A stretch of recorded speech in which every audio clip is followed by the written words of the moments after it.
তোমার আপু তোমার আদরের হয়, আর আমার মা অনাদরে, নিজেরটা 16 আনা পরেরটা 1 আনাও না। আমি আম্মুকে বাসায় একা রেখে গিয়েছি, তাই চলে আসতে চাইছিলাম। শ্বশুর শাশুড়ির আবদারে থেকে যেতে হলো। আম্মুকে কল দিয়ে বললাম রাতে বাসায় আসবো না, রুবাইয়াকে নিয়ে কাল বিকালে আসবো। আম্মু খুশি হয়ে বলল, ঠিক আছে, বউ যে আসতে চেয়েছে এটাই অনেক। রাতে অনেক রান্না বান্না হয়েছে। আমার শ্বশুর শাশুড়ি অনেক খুশি, মনে হচ্ছে তাদের মেয়ের যুদ্ধ জয় করে ফেলেছে। সেই যুদ্ধ জয়ের আনন্দে রাতে অনেক কিছু রান্না করেছে। আমার পেটে তেমন কিছু যাচ্ছে না।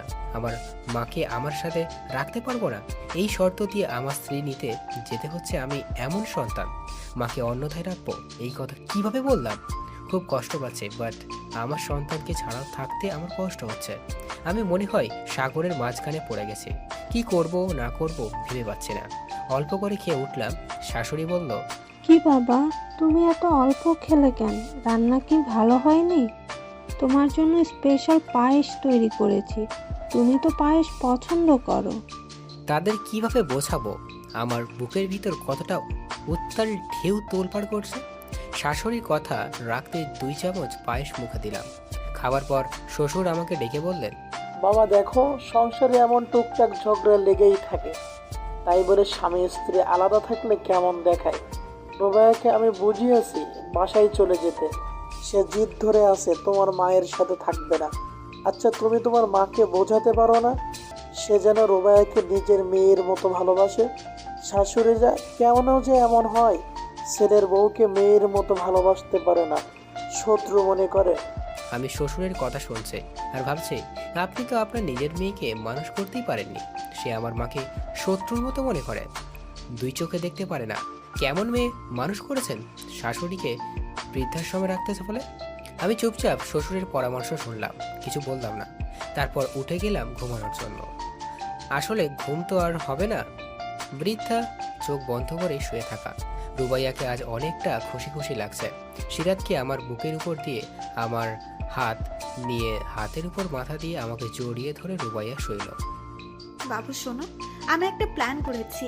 এই শীতে আমরা সুন্দরবন বেড়াতে যাব, সাথে কিন্তু আপু দুলাভাইকে নিয়ে যাব। আম্মু আপু যদি যেতে চান তাহলে কি তোমার কোনো আপত্তি আছে? না, কিসের আপত্তি থাকবে?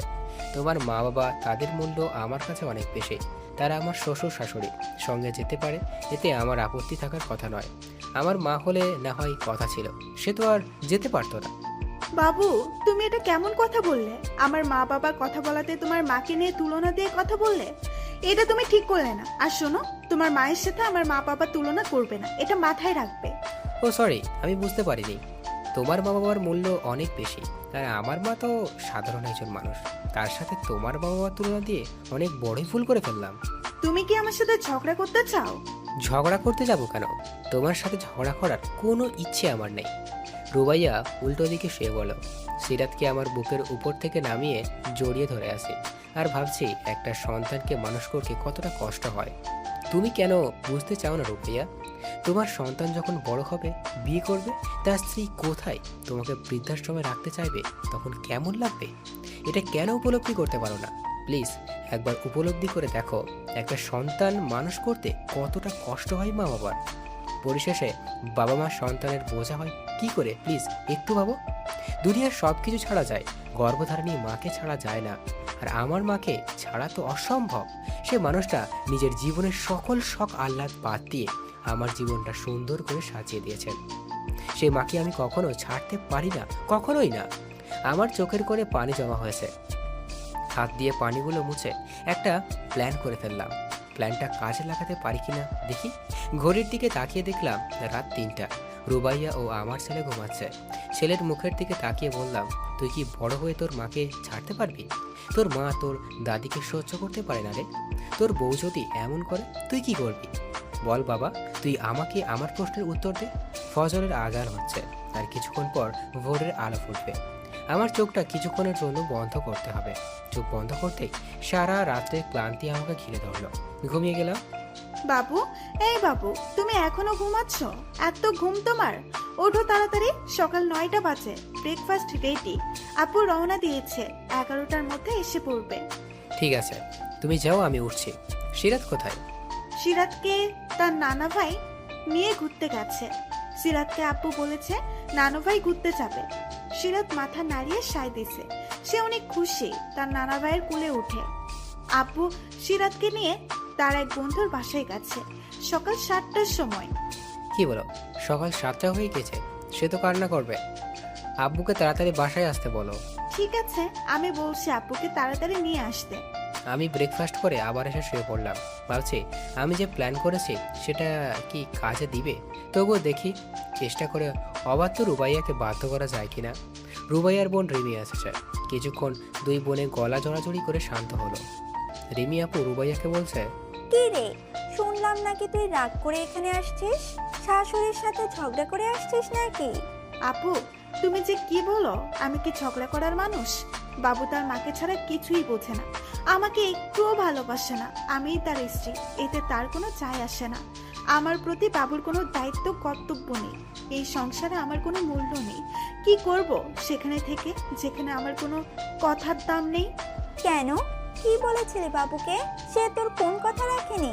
কি আর বলবো, বলেছিলাম তোমার মা যখন আমাকে সাহায্য করতে পারে না তাহলে তাকে অন্য কোথাও রেখে আসো। এখন তো ভালো ভালো বৃদ্ধাশ্রম আছে, মাস শেষে টাকা পাঠিয়ে দিলে তোমার মা ভালো থাকবে। এই কথা শোনার পর সে আমার গায়ে হাত তুলেছে, এত জোরে জ্বর মেরেছে আমি খাটের উপরে পড়ে গিয়ে খাটের কোনায় লেগে আমার ঠুট কেটে গেছে। দেখো কতটা কেটেছে। কি বলিস, বাবু তোর উপর হাত তুলেছে? দাঁড়া, আমি দেখছি কি করা যায়। তুমি আবার কি করবে? থাক, কিছু বলতে হবে না। বাবু রাজি হয়েছে তার মাকে অন্য কোথাও রাখবে, তাই আমাকে নিতে এসেছে। তার মাকে অন্য কোথাও রাখবে, এই সত্ত্বে আমিও যেতে রাজি হয়েছি, না হলে যেতে রাজি হতাম না। কিন্তু রূপাইয়া, আমি তোকে একটা কথা বলি, বৃদ্ধাশ্রমে না পাঠিয়ে দরকার হয় আলাদা রান্না বান্না করে খা। তোর শাশুড়ির রান্না শাশুড়ি করে খাবে, তোরটা তুই করে খাবি। কিন্তু এভাবে যদি শাশুড়িকে বাসা থেকে বের করে দিস, কেমন খারাপ দেখা যায়। একটু ভেবে দেখ। আপু তুমি আমাকে এই বিষয়ে বলবে না কিছু। আমি আমার যা সিদ্ধান্ত নিয়েছি সেটাই হবে। এর বাইরে যাতে কোনো পরামর্শ দিও না আমাকে। সে পরামর্শ আমি রাখবো না। সরি, আমার একটাই জিদ, বাবু আমার থেকে তার মাকে বেশি ভালোবাসে। হয় তার মাকে নয়তো আমাকে, দুজনের থেকে একজনকে বেছে নিতে হবে। ঠিক আছে, তোর যা ভালো মনে হয় কর। তবে একটা কথা মনে রাখিস, সময় কিন্তু সবারই আসে। দেখ, আমি কিন্তু আমার শ্বশুর শাশুড়ি নিয়ে একসঙ্গে আছি। আপু চুপ করো, তোমার স্বামী আর আমার স্বামীর মধ্যে অনেক পার্থক্য আছে। তোমার স্বামী তার মাকে বেশি ভালোবাসে না, তোমার প্রতি দুলাভাইয়ের ভালোবাসা বেশি। আর আমার স্বামী আমাকে একটুও ভালোবাসে না। এখন নিতে এসেছে, কি কারণে নিতে এসেছে জানো? শুধু তার ছেলের জন্য। যদি সিরাত না থাকতো সে আমাকে ডিভোর্স দিয়ে দিত। আমি তাকে চিনি, তার মা ছাড়া এই দুনিয়ার আর কিচ্ছু বোঝে না। সে ছেলেকে ভালোবাসে, ছেলের ভালোবাসার জন্য আমাকে তার প্রয়োজন। আচ্ছা বোন, তুই যা ভালো মনে করিস কর। আম্মু আব্বু তোকে পোস্ট দিয়ে মাথায় তুলে ফেলেছে, তাই আমার ভালো কথা শুনতে তোর খারাপ লাগবে। আমি রুবাইয়া আর রিমি আপুর কথাগুলো শুনে বুঝতে পারলাম কিছুটা হলেও জ্ঞান বুদ্ধি আছে রিমি আপুর, যা রুবাইয়ার মা বাবার ভিতরে নেই। যদি থাকতো তাহলে মেয়েকে বুঝিয়ে বলতো, আর মেয়েকে প্রশ্রয় দেয় তারা। দুপুরে সবাই একসঙ্গে লাঞ্চ করা হলো।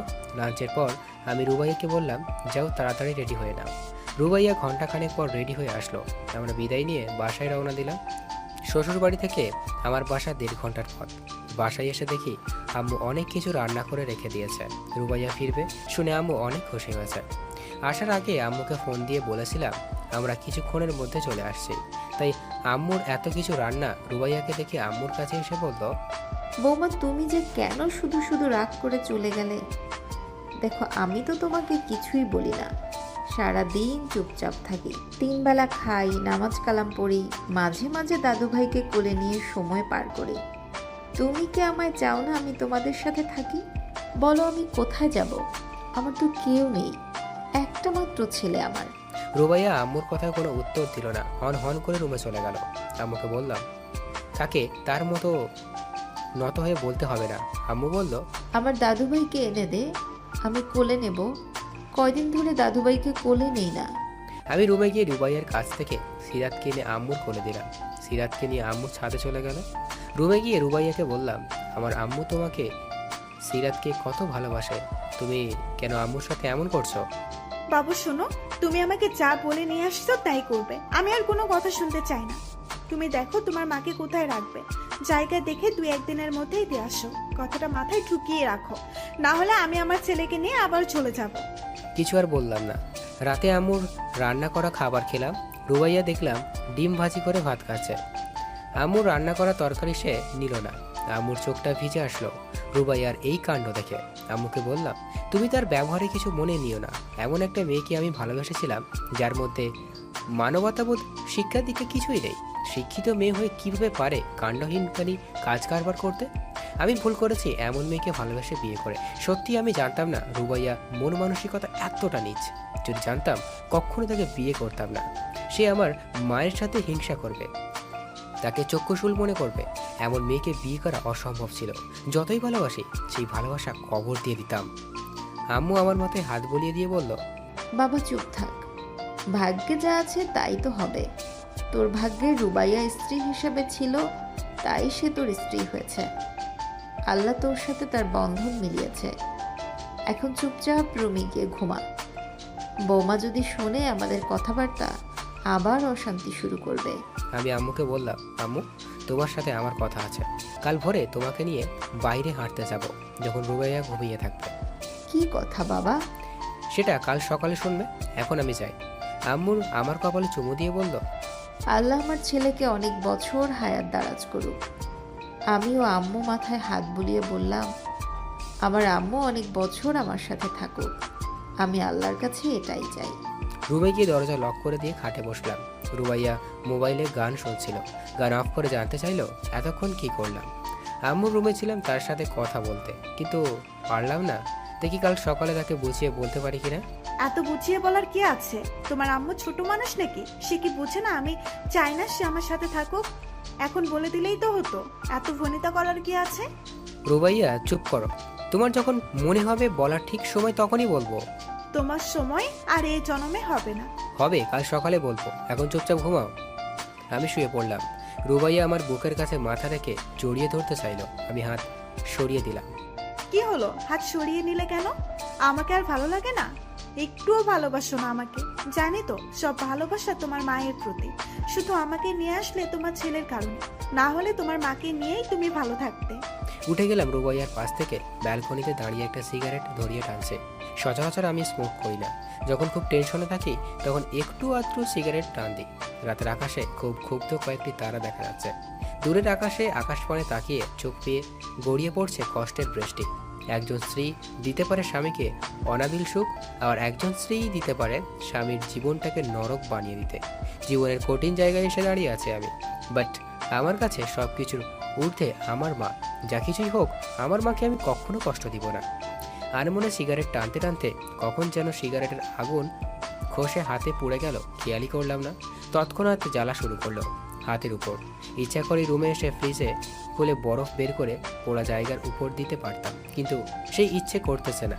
হাতের পোড়ার চেয়ে হৃদয়ের পোড়ার ক্ষতটা অনেক বেশি। তাই চুপচাপ দাঁড়িয়ে রইলাম। আস্তে আস্তে আকাশের তারাগুলো মেঘের আড়ালে যাচ্ছে। কালো মেঘের ভেলা তার গুলোকে আড়াল করে দিচ্ছে। অনেকগুলো দাঁড়িয়ে আছি, পা টনটন করছে। ব্যালকনিতে চেয়ার পাতা আছে, এটা আমার অনেকক্ষণ খেয়াল ছিল না। দাঁড়িয়ে থাকতে থাকতে পা দুইটা ব্যথা করছে। চেয়ারটা টেনে বসে কখন যে ঘুমিয়ে গেলাম। কি ব্যাপার, তুমি এখানে কেন ঘুমাচ্ছ? আমার সাথে কি এক বিছানায় ঘুমাতে তোমার ভালো লাগে না? তুমি এটা কেন করছো আমি বুঝতে পারছি। তোমার মায়ের জন্য আমাদের মাঝে দূরত্ব সৃষ্টি করতেছো তুমি। কি চাও বাবু, ভালো করে বলো। আমাকে যদি না চাও কেন নিয়ে আসলে? ডিভোর্স দিতে চাও? আমার সাথে সংসার করবে না? এত রাতে চিৎকার করো না, চুপ করো রুবাইয়া। তুমি এত বেশি বুঝো কেন? বেশি বুঝবো না কি করব? বিছানায় না ঘুমিয়ে তুমি বেলকনিতে চেয়ারে বসে ঘুমাচ্ছ। এটা আমার বোঝার বাকি আছে নাকি অন্য কিছু? আরে তেমন কিছু না, সিগারেট খাবো বলে এখানে এসে বসেছিলাম। কখন যে ঘুমিয়ে গেছি বুঝতে পারিনি। রাত কয়টা বাজে? আর কয়টা বাজবে? 4টা বাজে। যদি বিছানায় শুতে চাও তাহলে চলে আসো। আমি রুবাইয়ার সাথে সাথে রুমে চলে আসলাম। এখন আর ঘুম হবে না, জেগে আছি। রুবাইয়া ঘুমিয়ে গেলে আমি উঠে চলে যাব আম্মুর রুমে। আম্মুকে নিয়ে হাঁটতে বের হব। হাঁটতে হাঁটতে তার সাথে দরকারি কথাগুলো সেরে নিব। রুবাইয়া আমাকে বলছে, বাবু আমার মাথায় একটু হাত বুলিয়ে দাও, ঘুমিয়ে যাব, না হলে এখন ঘুম আসবে না। রুবাইয়ার কাছে তার আরাম সবার আগে, সবসময় বেশি। একটু ঘুম না হলেই সে কেমন ক্লান্ত হয়ে যায়। মাথায় হাত বুলিয়ে দিলাম। মিনিট 10 পর দেখছি ঘুমিয়ে গেছে। আজানের পর পাখির কিচিরমিচির শব্দ শোনা যাচ্ছে। আমি উঠে ওয়াশরুমে গিয়ে ফ্রেশ হয়ে আম্মুকে ডাক দিলাম। আম্মু নামাজ পড়ে পান মুখে দিয়েছে। আম্মু চলো হাঁটতে বেরোবো। ঠিক আছে, তুই যা, আমি আসছি। আম্মু বোরখা পরে বের হলো। সকালে রাস্তায় কোনো মানুষজন নেই, গাড়ি নেই, চারিদিকে শুনশান নীরবতা। আম্মুকে নিয়ে কিছু দূর হেঁটে পার্কের কাছে এসে বসলাম। তোমার সাথে কিছু গুরুত্বপূর্ণ কথা আছে, এই জন্য তোমাকে বাইরে নিয়ে এসেছি। কি এমন গুরুত্বপূর্ণ কথা বলো তো শুনি। তোমাদের সাথে কি আমাকে রাখবি না? তুমি কিভাবে ভাবতে পারলে আমি এটা করব আর আমি এটা বলবো? তোমার ছেলেকে তুমি এমনটা ভাবতে পারলে?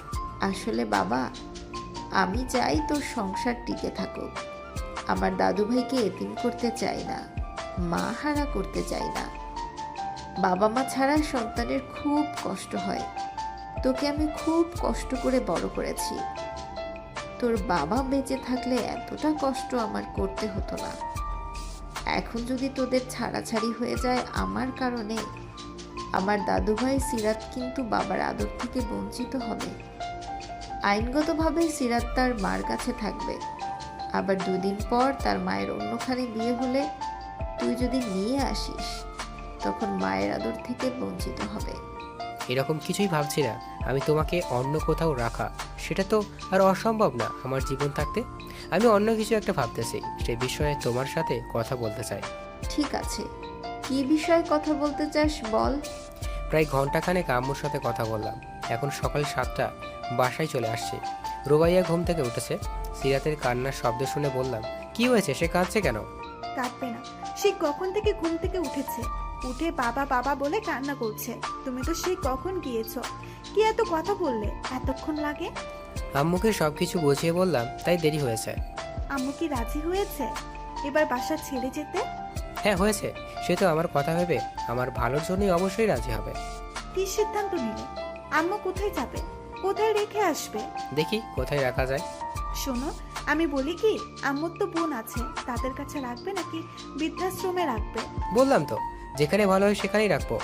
ওকে, আবার এটা ভুলে যেও না। না না, ভুলে যাবো না। আমি ভুলে গেলেও তুমি ভুলতে দিবে না। বাবু দেখো, তুমি কিন্তু সবসময় আমার সাথে খোঁচা মেরে কথা বলো। তোমারে স্বভাবটা আমার একদম পছন্দ না। আমার তো কোনো কিছুই তোমার পছন্দ হয় না। ওকে ঠিক আছে, এখন আর কিছু বলছি না। ব্রেকফাস্ট রেডি করো, সিরাতকে আমার কোলে দাও। সিরাতকে নিয়ে ছাদে গেলাম। শীতের সকালে রোদের প্রখরতা এখনও তেমন হয়নি। ছেলেটা আমার জন্য পাগল। কোলে উঠলে আব্বু আব্বু করে সারা মুখে চুমু দেবে। এই ছেলেটার জন্য রুবাইয়ার মতন হীন মানত্ব মানুষের সাথে সংসার করতে চলেছে। সকাল 8:30টায় ব্রেকফাস্ট করতে বসেছে। আম্মুকে ডাক দিলাম। আম্মু এসে ডাইনিংয়ে বসেছে। সাথে সাথে মুখটা কালো হয়ে গেল রুবাইয়ার। আমি সেই দিকে তোয়াক্কা না করে আম্মুকে বললাম, ব্রেকফাস্ট করো। আম্মু আর আমি একসাথে ব্রেকফাস্ট করে উঠে পড়লাম। তারপর রুবাইয়া খাচ্ছে, আমাদের সাথে খেতে বসলাম। সে খায়নি। অফিসে গিয়ে বসের সাথে দেখা করে বললাম, 15 দিনের ছুটির জন্য আবেদন করলাম। এতদিন ছুটি কেন নিব, কারণ জানতে চাইলো বস। তাকে সমস্ত কিছু বললাম। বস বললেন, তুমি তো তাহলে খুব বেশি ঝামেলায় আছো। সংসারের ঝামেলা রেখে অফিস সামলানো তোমার মাথায় তো অনেক চাপ। ঠিক আছে, 15 দিনের ছুটি নাও। বসকে বললাম, যদি আমার স্ত্রী রুবাইয়া এসে জিজ্ঞেস করে, আপনি বলবেন বাবু চাকরি ছেড়ে দিয়েছে। বস ঠিক আছে, এটাই বলবো। বলে আমাকে আশ্বস্ত করলেন। আমি কলিগদের এটাই বললাম, আমার স্ত্রী জিজ্ঞেস করলে বলবে আমি এখন থেকে চাকরি ছেড়ে দিয়েছি। 15 দিনের ছুটি নিয়ে বাসায় চলে এসেছি। রুবাইয়াকে কিছু বললাম না। রুবাইয়া আমাকে জিজ্ঞেস করলো, কিছু করলে আম্মুকে কোথায় রাখবে? দেখি কাল ব্যবস্থা করব। এটা বললে ঘুমিয়ে গেলাম। সকালে উঠে যত সময় ব্রেকফাস্ট করে বের হলাম। রুবাইয়া জানালো আমি অফিসে যাচ্ছি, কিন্তু আমি অফিসে না গিয়ে কুমিল্লা রওনা দিলাম। সেখানে আমার বড় খালার মেয়ে থাকে। কুমিল্লা গিয়ে আমার সন্ধ্যার বাসে মানিকগঞ্জ চলে আসলাম। মানিকগঞ্জ আমার ছোট খালা থাকে। ছোট খালাকে বললাম, আম্মুকে তোমার কাছে কয়েকদিন রাখবো, তারপর নিয়ে যাব।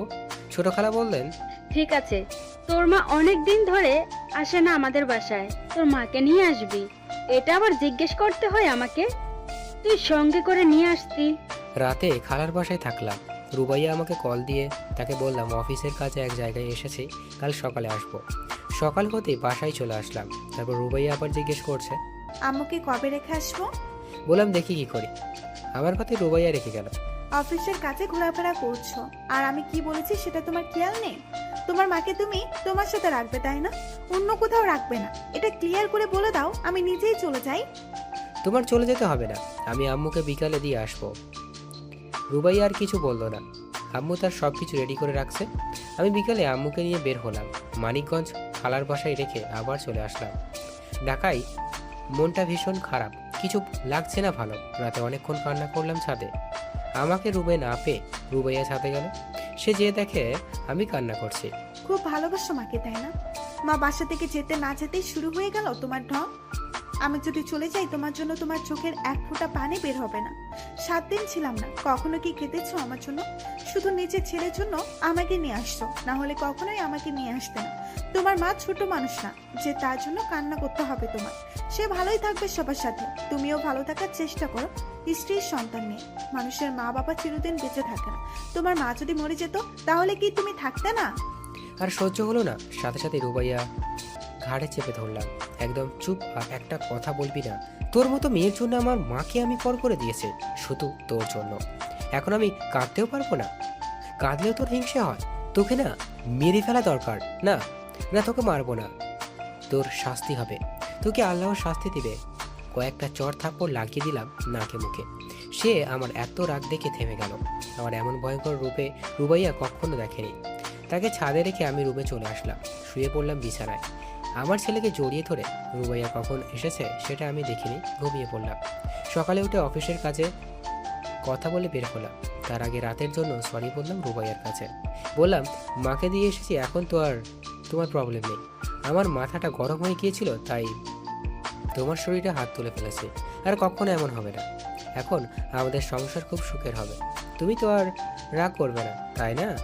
আমার এমন কথা শুনে রুবাইয়া খুশি হয়ে গেল। তাকে খুশি করার জন্য আমি কথাগুলো বলেছি। বাসা থেকে বের হওয়ার 2 ঘন্টা পরে বাসায় চলে আসলাম। এসে রুবাইয়াকে বললাম, অফিসের কাজে 3 দিনের সফরে চিটাগাং যেতে হবে। আমার সব কাপড় চোপড় গুছিয়ে রাখো, কাল সকালে রওনা দিব। এখন আবার চিটাগাং কেন? অফিস থেকে যেতে বলেছে, কি যেন একটা কাজ আছে। আমি বাসায় একা একা কিভাবে থাকবো? আচ্ছা, আমি চলে যাবার পর তুমি আম্মুকে বলো এসে থাকার জন্য। আম্মু মানে আমার শাশুড়ি, তার কথা বলছে। প্ল্যান মাফিক রুবাইয়াকে সরি বলে ও ভালো ভালো কথা বলে মন নরম করে আমি বাসা থেকে বের হলাম।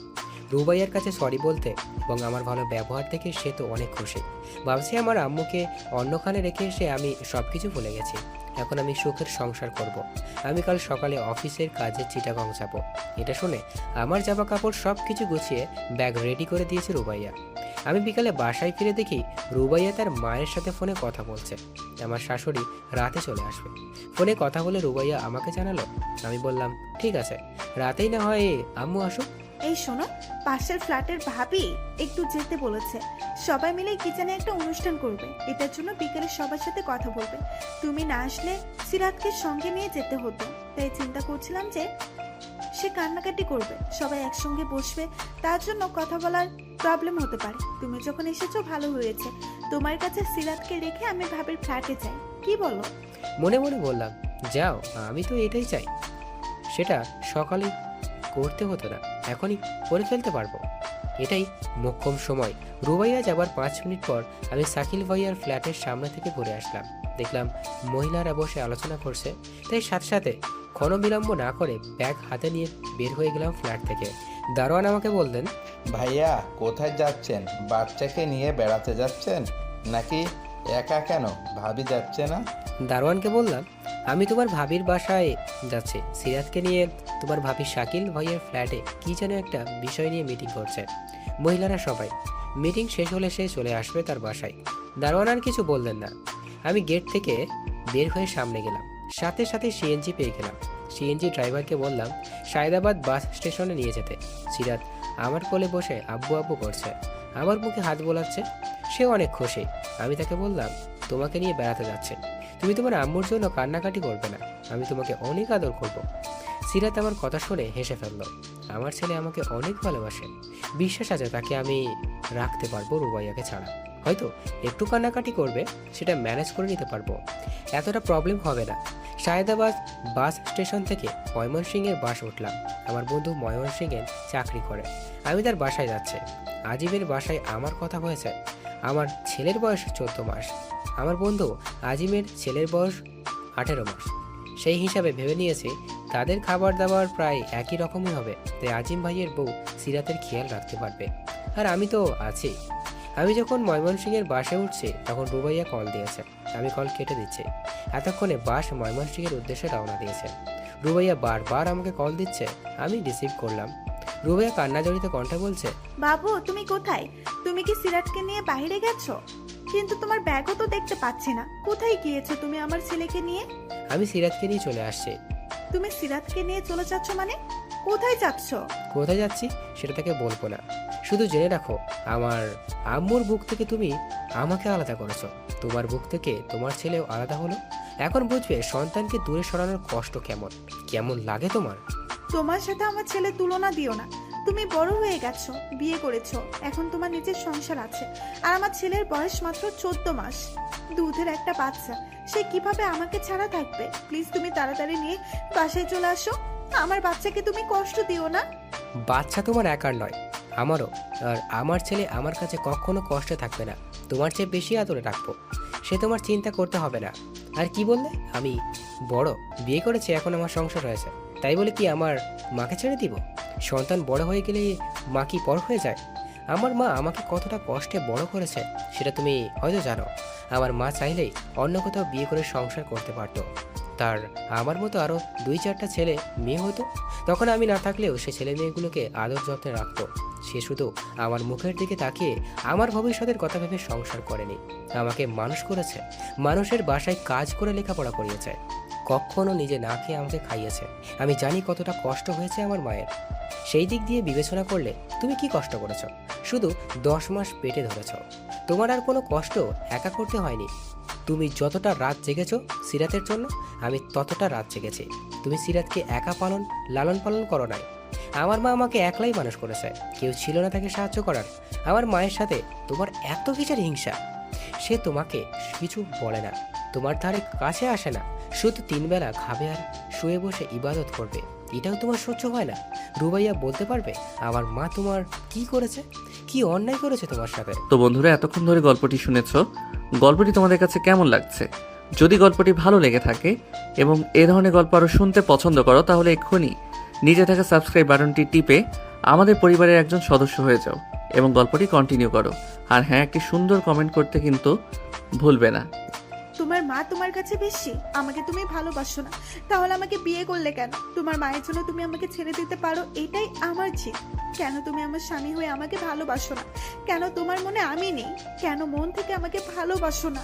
তোমাকে আমি ভালোবাসি সেটা দেখার চোখ তোমার নেই। তোমাকে ভালো না বাসলে কবেই লাথি মেরে ছুঁড়ে ফেলে দিতাম। আমার মায়ের বিষয়ে তুমি যা যা বলেছো এটা একদিন সহ্য করতাম।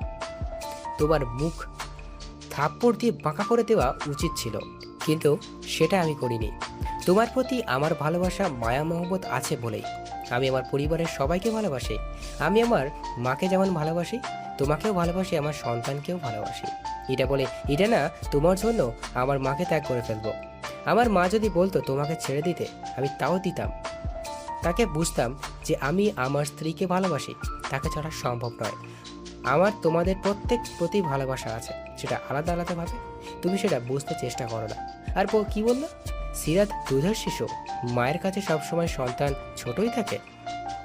আমি আমার মায়ের কাছে সেই ছোট্টটি আছি, যেমনটি শৈশবে ছিলাম। আমার ছেলে যখন বড় হবে তোমার কাছে ছোট হয়েই থাকবে। এটা ভেবে দেখো, যখন তার স্ত্রী আসবে তোমাকে যদি ছেড়ে দিতে বলে, বাসা থেকে বের করে দিতে বলে, এটা শুনে তোমার কতটা কষ্ট হবে। তোমার ছেলেকে ছাড়া তুমি থাকবে? চলে যাবে তাদের কাছে? বলো রুবাইয়া, সত্যি উত্তর দাও। হ্যাঁ, সত্যি বলছি। যদি আমার ছেলের বউ আমাকে সহ্য করতে না পারে, তাদের সাথে আমাকে রাখতে না চাই, আমি চলে যাব। আমি বেহাইয়া হয়ে তোমার মায়ের মতো পড়ে থাকবো না। আমার লজ্জা আছে, তোমার মায়ের তো লজ্জা শরম নেই, তাই এত কিছুর পরেও বাসা থেকে চলে যেতে চাই না। আর এখন যখন দেখলো তাকে বাসা ছেড়ে যেতে হবে, চক্রান্ত করে তোমাকে আর আমার ছেলেকেও সাথে করে নিয়ে গেল। সত্যি তুমি ভালো হবে না, কখনো ভালো হবে না। তোমার স্বভাব, তুমি একটা, কি আর বলবো। এখন তুমি আমার মায়ের বিষয়ে আজে বাজে কথা বলতেছ। তোমার তো আক্কেল জ্ঞানী কিছুই নেই। থাকতো যদি এখনো সরি বলতে আমার মাকে আর সিরাতকে ফিরিয়ে নিয়ে আসো, আমার ভুল হয়েছে। কিন্তু তা না বলে দিব্যি আমার মাকে গালিগালাজ করছো। ঠিক আছে, থাকো তুমি তোমার জিত নিয়ে, হিংসা নিয়ে। আমি তোমার কল ধরবো না, তোমার সাথে আর কথা বলবো না। আর না তুমি আমাকে খুঁজে পাবে। আমি অফিস থেকে চাকরি ছেড়ে দিয়ে চলে আসছি। এখন থাকো নিজের মতো করে। না না, তুমি এমন করো না। তুমি কথা বলো আমার সাথে, সিরাতকে সাথে নিয়ে ফিরে এসো। আমি ফোন রেখে দিলাম, আর কথা বলবো না রুবাইয়ার সাথে। সন্ধ্যা 6:30 বাস থেকে নেমে অটোতে উঠলাম। অটোওয়ালাকে বললাম গাঙ্গিনা পাড়ায় যেতে হবে। আজিম গাঙ্গিনা পাড়া থেকে তার বাসার সামনে দাঁড়িয়ে দরজায় নক করছি। ভাবি এসে দরজা খুলে দিল। আরে বাবু ভাইয়া, আসেন আসেন, বসেন এখানে। দেন দেন, সিরাতকে আমার কোলে দেন। এতটা পথ এসেছেন, সিরাতের মনে হয় গলা শুকিয়ে গেছে, ফিডার খাওয়াতে হবে। হ্যাঁ, অনেকক্ষণ ধরে তো দুধ খায় না। সিরাতকে ভাবির কোলে দিলাম। আজিম তার ছেলেকে কোলে নিয়ে আমার কাছে বসলো। তার ছেলেকে কোলে নিলাম। আজিমের ছেলের নাম অনুপম, দেখতে আজিমের মতোই হয়েছে। কিছুক্ষণ পর সিরাতকে খাইয়ে ভাবি ড্রয়িং রুমে আসলো। এখন পর্যন্ত সিরাত তার মায়ের জন্য কান্না করেনি। ভাবি বললেন, মনে হচ্ছে ঘুমাবে, আমি তাকে ঘুম পাড়িয়ে দিই।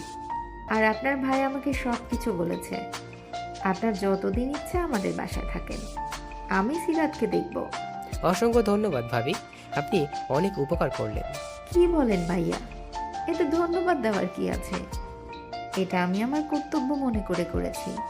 আমি চাই আপনার মাকে নিয়ে, স্ত্রী সন্তানকে নিয়ে আপনার সংসার যেন সুখের হয়। দেখুন, আমিও তো আমার শ্বশুর শাশুড়িকে এখানে নিয়ে আসতে চাই, কিন্তু তারা গ্রাম ছেড়ে আসবে না। আমি কিন্তু প্রতি মাসে মাসে গ্রামের বাড়ি যাই। আপনার ভাই যেতে পারে না অফিসের কাজের জন্য। আমি আমার ছেলেকে নিয়ে মাসে মাসে যেয়ে 2-3 দিন থেকে আসি। জানি আমিও একদিন শাশুড়ি হব, আমার ছেলেও বিয়ে করবে। আমি যদি এখন বুঝতে না পারি, তখন কান্না করলেও কিছু হবে না। আমি শ্বশুর শাশুড়ির সাথে যেমন করব তেমনটাই ফিরে পাবো, এটা মাথায় থাকে সব সময়। আচ্ছা, আমি সিরাতকে ঘুম পাড়িয়ে দেই, আপনি হাত মুখ ধুয়ে আসেন। ডাইনিংয়ে খাবার দেওয়া আছে, খেয়ে নেন। আমি ওয়াশরুমে গিয়ে ফ্রেশ হলাম। ফ্রেশ হয়ে খাবার খেয়ে আজিমকে বললাম, চল বাইরে থেকে কফি খেয়ে আসি, খুবই ক্লান্তি লাগছে। সিরাত তো এখন ঘুমিয়েছে, 2-3 ঘন্টার মধ্যে ঘুম থেকে উঠবে না। আজিমকে নিয়ে একটা কফি শপে এসে বসলাম। মোবাইল সাইলেন্ট করে রাখছি। রুবাইয়া অনেক কল দিচ্ছে, মেসেজ দিচ্ছে।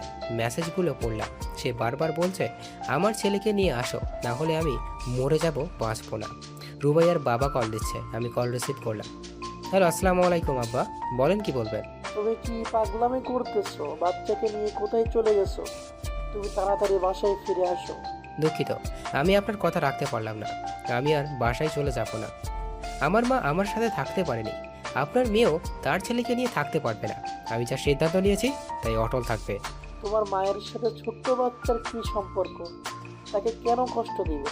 আমার ছেলের কোনো কষ্টই হবে না, সে ভালোই থাকবে। সে বিষয়ে আপনাদের চিন্তা করতে হবে না। তুমি ফিরে আসবে না? যদি না আসো, আমরা থানায় যাব। এতটুকু বাচ্চা মা ছাড়া করলে আইনগতভাবে তোমার কিন্তু শাস্তি হবে। ঠিক আছে, যান থানায়, যা করার করেন। থানায় যে বলবেন আমার ছেলেকে নিয়ে আমি পালিয়েছি, তখন আমি কি বলবো জানি না। কোনো আইন আছে ছেলে বিয়ে করে ফেললে মাকে বৃদ্ধাশ্রমে রাখতে হয়, মাকে ছাড়তে হবে? কোন আইনে লেখা আছে সেটা আমাকে দেখাতে হবে। এখন রাখছি, আর কল দিবেন না। যখন রাত হলো, রুবাইয়া বারবার কল দিচ্ছিল, কিন্তু আমি কল রিসিভ করছি না। অনেক রাত হয়েছে, বিধায় ফোন বন্ধ করে রেখে দিলাম। এদিকে রুবাইয়া অস্থির হয়ে ছটফট করছে। সে চিৎকার কান্নাকাটি করে তার বাবা মাকে বলছে, আমার সিরাতকে এনে দাও, আমি সিরাতকে ছেড়ে থাকতে পারবো না, মরে যাব। যেখান থেকে পারো বাবুকে খুঁজে বের করে আমার সিরাতকে এনে দাও। রুবাইয়ার বাবা রুবাইয়াকে সান্ত্বনা দিয়ে বলছে, এত অস্থির হয়ে ভেঙে পড়িস না, দেখবে ও বাবু সিরাতকে রাখতে পারবে না, কালকেই নিয়ে চলে আসবে। এতটুকু দুধের বাচ্চাকে সে কিভাবে রাখবে? বাবা, তুমি বাবুকে চেনো না? বাবু অনেক জেদি, সে চায় তার মাকে যেন আমি সঙ্গে রাখি, আর না হলে আমার ছেলেকে আমার কাছ থেকে আলাদা করবে, সেটাই সে ছাড়বে। আমার ছেলেটা যতই কান্নাকাটি করুক আমার কাছে নিয়ে আসবে না। বাবা, আমার সিরাতের যদি কিছু হয় আমি কিন্তু বাবুকে ছাড়বো না, আমি তার নামে মামলা করব। ঠিক আছে, একটা রাত পার হতে দে, কালকে বাবুকে শেষবারের মতো বলবো। সে যদি কথা না শুনে, আমরা আইনের আশ্রয় নিব। অনেক রাত হয়েছে। সিরাত 2-3 বার আম্মু আম্মু করে বলে কাঁদছিল। তখন আমি সিরাতকে নিয়ে কিছুক্ষণ পায়চারি করলাম। তার ফিডার খাওয়ানোর পর সে আবারও ঘুমিয়ে গেল। এমন করে রাত পার হলো আমার। আমি জানি রুবাইয়া তার বাচ্চার জন্য অস্থির হয়ে ঘুমাতে পারবে না, তাকে শাস্তি দিতে আমার কষ্ট হচ্ছে, কিন্তু এতটুকু শাস্তি পাও না, না হলে বুঝবে না সন্তানের জন্য মায়ের কেমন লাগে। আমি আম্মুকে ছাড়া এতটা যে কষ্টে রয়েছে সেটা তো রুবাইয়াকে বুঝতে হবে। সকালে সিরাতকে নিয়ে আজিমের সাথে রাস্তায় হাঁটতে বের হলাম। হাঁটতে হাঁটতে দুই বন্ধু গল্প করছে। সিরাত কিন্তু তার মায়ের জন্য তেমন কান্নাকাটি করছে না, সে আমার কাছে দিব্যিই ভালো আছে। সকালে উঠে তাকে ফিডার খাইয়ে নিয়ে এসেছে। এদিকে রুবাইয়া সারা রাত কান্না করে পার করেছে। সকালে উঠে তার বাবাকে নিয়ে আমাদের সব আত্মীয় স্বজনদের বাসায় খোঁজ করছে। আমার আম্মুর কাছে গেলে মানি খুঁজছে। আমার আম্মু কিছু জানে না আমার বিষয়, আমি যে সিরাতকে নিয়ে চলে আসছে। আম্মু বারবার না করলেও সে আমার বিষয়ে কিছু জানে না, কিন্তু রুবাইয়া তার সাথে হুমকি ধুমকি সব দিয়ে যাচ্ছে। আপনাদের আমি দেখে নেব, আমার ছেলেকে যদি না পাই। দুপুরের দিকে খালা আমাকে ফোন দিল। বাবু, বৌমা তোর বাবাকে নিয়ে আমাদের এখানে আসছিল, তোর মায়ের সাথে ঝগড়া করলো, বলল তোর মা নাকি চালাকি করে তোদের লুকিয়ে রেখেছে। আমরা তো জানি না তুই কোথায়, আর এমন পাগলামি কেন করছিস? ছোট একটা বাচ্চাকে নিয়ে তুই কিভাবে থাকবি? খালা, এটা পাগলামি না, আমার মায়ের কাছ থেকে সে আমাকে আলাদা করেছে, তার সন্তানকে আলাদা করে সে শাস্তিটা তাকে বোঝাতে যাচ্ছে। দেখ বাবা, তোদের দুজনের জেদের কারণে ছোট বাচ্চাটাকে কষ্ট দিস না, সিরাতের জন্য কোনো ক্ষতি না হয়। তুমি চিন্তা করো না খালা, সিরাত আমার সাথে ভালোই আছে, মাঝে মাঝে একটু আম্মু আম্মু করছে, আবার ভুলে যাচ্ছে। বাবা তুই ফিরে আয়, তোর মা না হয় আমাদের কাছে থাকুক। না, সেটা হবে না, তাকে বুঝতে হবে সন্তানের জন্য মায়ের কেমন লাগে। আমার আম্মুর সাথে রুবাইয়া কেন জিদ করে? আম্মু তো কখনো রুবাইয়ার সাথে হিংসা, জিদ, খারাপ আচরণ করেনি, অত্যাচারও করেনি, তাহলে কেন সে আমার মাকে দেখতে পারবে না? তার এই অন্যায় আমি মেনে নিব না। সিরাতকে নিয়ে 2 দিন ধরে ময়মনসিংহে আছে, ভাবি পরম যত্নে সিরাতকে সামলাচ্ছে, তাই আমার তেমন কষ্ট হচ্ছে না সিরাতকে নিয়ে। এখন এমনিতেও আমার ছেলেটা খুব শান্তশিষ্ট, তেমন কান্নাকাটিও করে না। এর মধ্যে কয়েকবার রুবাইয়ার সাথে আমার কথা হয়েছে, আমি তাকে বলে দিয়েছি যেখানে আমার মা থাকতে পারবে না সেখানে তুমিও আমার সন্তানকে নিয়ে থাকতে পারবে না। কিছু বললেই তুমি তোমার বাবার বাড়ি চলে যাবে আমার সন্তানকে সাথে নিয়ে। আমার সন্তানের জন্য তো আমারও কষ্ট হয়, তুমি আমাকে কষ্ট দিতে পারবে? আমি তোমাকে কষ্ট দিতে পারবো না, সেটা কেমন করে হয়? 2 দিন যখন আমি সিরাতকে নিয়ে না ফিরলাম, তখন রুবাইয়া তার বাবাকে নিয়ে থানায় আসলো। থানায় এসে কান্নাকাটি করছে। ওসির সামনে ওসি সাবের আহমেদ রুবাইয়াকে বললেন, কি হয়েছে আপনার? আপনার প্রবলেম কি? এমন করে কান্নাকাটি করছেন কেন? আমার স্বামী শরীফ আহমেদ বাবু 2 দিন হয় আমার ছেলেকে নিয়ে কোথায় যেন পালিয়ে গেছে। স্যার, আমার 14 মাসের শিশুটা আমার জন্য কান্নাকাটি করে, ছেলেটার কি অবস্থা। প্লিজ স্যার, আপনি আমার ছেলেটাকে উদ্ধার করে দিন। বাবুকে বলেন আমার ছেলেকে নিয়ে ফিরে আসতে। আপনার স্বামী আপনার সাথে ঝগড়া করে ছেলেকে নিয়ে চলে গেছে? আমার সাথে ঝগড়া করে ছেলেকে নিয়ে গেছে। ঝগড়াটা কিসের জন্য? কারণটা বলুন। ওসি সাথে কারণ বলতে যে রুবাইয়া চুপ হয়ে গেল। সে কিভাবে বলবে তার শাশুড়িকে তাদের বাসায় রাখবে না, এটা নিয়ে ঝগড়া হচ্ছে। কি হলো মিসেস রুবাইয়া, আপনি চুপ কেন? বলুন কি কারণ? আমাদের আসল কারণটা জানতে হবে। কেন আপনার স্বামী ছোট্ট একটা বাচ্চাকে নিয়ে নিরুদ্দেশ হয়েছে? কোনো তো কারণ অবশ্যই আছে। আমি বলছিলাম আমার শাশুড়িকে সঙ্গে না রাখতে, অন্য কোথাও রেখে আসতে। অন্য কোথাও রেখে আসতে বলতে কি বলতে যাচ্ছেন? বৃদ্ধাশ্রমে? কেন? আপনার শাশুড়ি আপনার কি প্রবলেম করেছে? তিনি কি খুব অত্যাচার করে আপনার উপর? আমার স্বামী আমার চেয়ে আমার শাশুড়িকে বেশি গুরুত্ব দেয়, তাকে আমার চেয়ে বেশি ভালোবাসে। শাশুড়ির বিষয়ে কোনো কথা বললে আমার সাথে খারাপ ব্যবহার করে। এই জন্যই আমি চাচ্ছিলাম শাশুড়ি যেন অন্য কোথাও থাকে। আপনার শাশুড়ির ছেলে মেয়ে কজন? আমার স্বামী একজনই, বাবুর কোনো ভাই বোন নেই।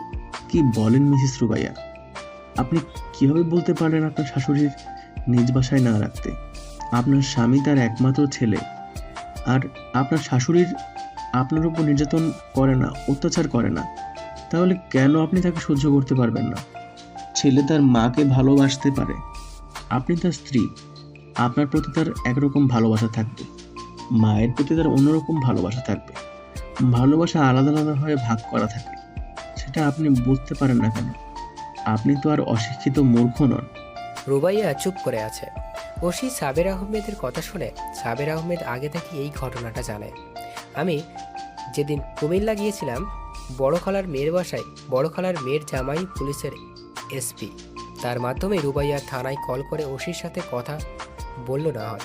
দুলাভাই ওশিকে সমস্ত ঘটনাগুলি জানায়। আমি আগেই জানতাম আমি যখন সিরাতকে নিয়ে চলে যাব তখন রুবাইয়া থানায় যাবে, তাই আমাদের এখানকার থানা আর রুবাইয়ারদের থানা দুই ওসির সাথে দুলাভাইকে দিয়ে আলাপ করিয়েছে। এই কারণে ওসি সাহেবের আগে থেকে সব জানে, তাই রুবাইয়াকে চেপে ধরেছে। মিসেস রুবাইয়া, আপনি এসেছেন আইনের আশ্রয় নিতে। আপনার সন্তানকে নিয়ে আপনার স্বামী পালিয়েছে।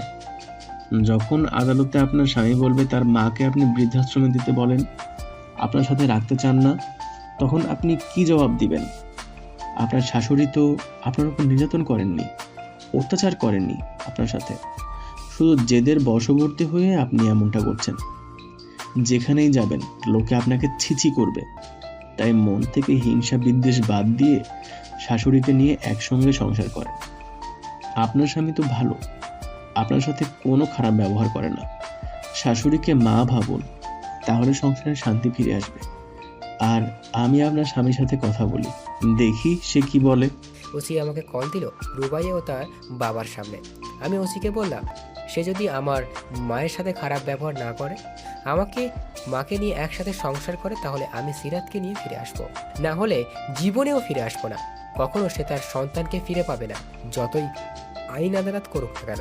রুবাইয়া থানা থেকে বেরিয়ে আসলো, তার বাবা তাকে বলছে, কোনো অন্যায় ছাড়া তুই যদি এমন করিস কোথাও সঠিক বিচার পাবি না, সবাই তোর বিপক্ষে কথা বলবে। তোর শাশুড়িকে নিয়ে একসাথে থাকার প্রবলেমটা কি আমি বুঝতে পারছি না, মানিয়ে নিতে চেষ্টা কর। রুবাইয়া চুপচাপ তার বাবার কথা শুনে গেল, কোনো জবাব দিল না। বাসায় এসে দরজাটা বন্ধ করে দিয়ে বিছানায় শুয়ে ভাবতেছে, সত্যিই তো আমার শাশুড়ি তো আমার সাথে কখনো খারাপ ব্যবহার করেনি, আমি তো তার সাথে খারাপ ব্যবহার করি। আমার শুধু একটাই কষ্ট, বাবু কেন তার মায়ের প্রতি এত ভালোবাসা, কেন সে আমাকে বেশি ভালোবাসে না। এই জিদ থেকে আমার মনের ভেতরে হিংসা তৈরি হয়েছে, হিংসা দূর করতে পারি না, কি করে দূর করব? কিন্তু এখন আমার ছেলেকে নিয়ে সে চলে গেছে, আমি কি করব? শাশুড়িকে নিয়ে কি একসঙ্গে থাকতে পারবো? থাকতে না পারলে আমি তো আমার ছেলেকে হারাবো। রুবাইয়া এগুলো ভাবতে ভাবতে ঘুমিয়ে গেল। 2 রাত ধরে তার চোখে ঘুম নেই। সন্ধ্যার সময় রুবাইয়ার মা দরজায় নক করছে। রুবাইয়া, দরজা খোল, দুপুর থেকে কিছু খাসনি, তোর জন্য নুডলস রান্না করেছি। দরজা খোল আর দেখ সবকিছু মেনে নিয়ে সংসার কর। রুবাইয়া দরজা খুলে বলল, আমার খুব কষ্ট হচ্ছে সিরাতের জন্য, খুব কষ্ট হচ্ছে। আমি বাবুকে কল দিচ্ছি, ধরছে না। আমি মরে যাবো আমার সোনা মানিককে ছাড়া। চুপ কর এখন, দেখি আমি বাবুকে কল দেই, ধরে কিনা। শাশুড়ি মায়ের কল, তাই উপেক্ষা করলাম না, রিসিভ করে বললাম, কিছু বলবেন? কি বলবো সেটা তুমি জানো। রুবাইয়ার খুব খারাপ অবস্থা সিরাতের জন্য, কান্নাকাটি করে না খেয়ে আছে। বুঝতে পারছি, সন্তানের জন্য মায়েদের এমনই হয়। আমার মাও কিন্তু কান্নাকাটি করেছে, সেও না খেয়ে আছে। সেটা কি আপনারা বোঝেন না? বুঝেছি, আমরা রুবাইয়াকে বলেছি সবকিছু মেনে নিয়ে সংসার করতে। এখন বলে কি লাভ বলেন? এটা যদি আগে বুঝতেন তাহলে আর এমন হতো না। আপনারা সবাই মিলে তাকে আদর দিয়ে মাথায় তুলে ফেলেছেন। বেশি আশকারা পেয়ে আপনার মেয়ে এখন জেদি হয়েছে। নাও রুবাইয়ার সাথে কথা বলো। আর শাশুড়ি রুবাইয়ার কাছে মোবাইল দিল। আমি শাশুড়িকে বললাম, আমি রুবাইয়ার সাথে কথা বলবো না। প্লিজ বাবু, আমার কথা শোনো, তুমি ফিরে এসো। আমার ভুল হয়ে গেছে, আমি জানি আমার শাশুড়ি আমার সাথে কোনো অন্যায় কিছু করেননি, শুধু তুমি তাকে ভালোবাসো বেশি, এটার জন্যই তার প্রতি আমার হিংসা হয়। তাই বলেছিলাম তাকে একসঙ্গে না রাখতে। তুমি সিরাতকে নিয়ে চলে আসো, আমরা একসঙ্গে থাকবো, আর এমন করবো না। রুবাইয়া, তোমাকে আমি চিনি, এটা তোমার মনের কথা না। শুধু তুমি তোমার সন্তানের জন্য এটা বলছো। 2 দিন পর আবার আমার মায়ের সাথে এমন করবে, না হলে তোমার বাসায় সিরাতকে নিয়ে চলে যাবে।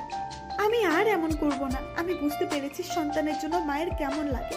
তুমি আমাকে এসে দেখো, এই 2 দিনে আমার কি অবস্থা হয়েছে। কান্না করতে করতে আমার চোখের নিচে কালি পড়ে গিয়েছে। আমি বুঝতে পেরেছি কতটা কষ্ট হয় সন্তান ছাড়া থাকতে। যদি বুঝতে পারো তাহলে তুমি কাল সকালে মানিকগঞ্জ যাও, আম্মুকে নিয়ে আসো, তারপর আমি সিরাতকে নিয়ে ঢাকায় ফিরবো। ঠিক আছে, আমি সকালে যাব মানিকগঞ্জে, আম্মুকে নিয়ে আসবো। তার কাছে আমি সরি বলবো। তুমি কথা দাও কালকে চলে আসবে। তুমি সিরাতকে নিয়ে আম্মুকে নিয়ে এসে আমাকে কল দিবে, আমি সিরাতকে নিয়ে চলে আসবো। আমি সকালে আম্মুকে আনতে যাব, তাহলে তুমি সিরাতকে নিয়ে রাতে চলে আসো। না, তুমি নিয়ে আসার পর আমি আসবো। রুবাইয়া খুব ভোরে উঠে তার বাবাকে নিয়ে মানিকগঞ্জ রওনা হলো। সে কতক্ষণে তার শাশুড়িকে নিয়ে আসবে সে চিন্তায় অস্থির, কারণ শাশুড়িকে নিয়ে আসা মানে ছেলে সিরাতকে ফিরে পাওয়া। সকাল 10টায় শাশুড়ির কাছে এসে পৌঁছালো। আরও আগে আসতে পারতো, যানজটের কারণে 1 ঘন্টা লেট হয়ে গেল। গাড়িতে বসে সে বারবার বাবুর কাছে কল করছিল। একবার খুব অনুরোধ করলো সিরাতকে ভিডিও কলে দেখো। রুবাইয়ার কাছে মনে হচ্ছে এই 3 দিন সিরাত অনেকটা শুকিয়ে গিয়েছে। আমি সিরাতকে যতই আদর যত্ন করে রাখি, মা ছাড়া একটা সন্তান কখনোই সুস্থ সবল থাকতে পারে না। রুবাইয়া আমাকে কিছু বলল না, কারণ সে জানে আম্মুকে নিয়ে না গেলে সিরাতকে কখনোই ফিরে নিয়ে আসবো না। এই সকালবেলা রুবাইয়াকে দেখতে পেয়ে খালা আর আম্মু দুজনেই চমকে উঠল।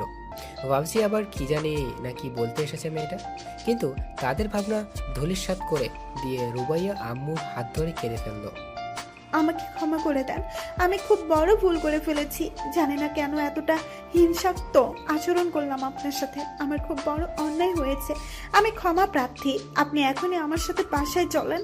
রুবাইয়া বদলে যাওয়া দেখে খালা, আম্মু এবং বাসার অনেকেই বিশ্বাস করতে পারছে না। সবাইকে উদ্দেশ্য করে রুবাইয়া বলল, আমি বাবুর কথা মতো আপনাকে নিতে এসেছি।